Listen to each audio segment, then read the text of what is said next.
Hello, my name is Joseph. Let's take a look at the tree resin and sap experiment from Lesson 12 of the Botany unit from The Good and the Beautiful. For this experiment, I have prepared one slide with sap, which is the thin, watery fluid that flows through the vascular system of a tree and contains water, nutrients, and sugars. The most famous sap, of course, comes from maple trees and is used to make maple syrup.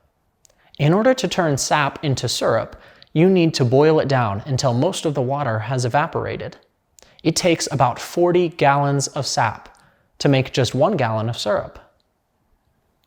I've also prepared a second slide with resin, which is a thick, sticky substance that oozes out of a pine and other trees as a response to an injury or an insect attack. If you've ever put your hand on a pine tree and come away with a sticky substance on your hand that just won't wash off, that was likely resin. Let's take a look at these two specimens in our microscope and see what they look like. These fluids both come out of a tree, but do they look similar or different up close?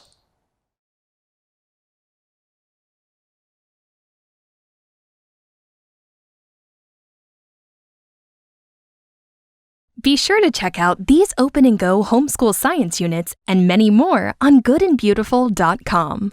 Also, download our free marine biology unit today.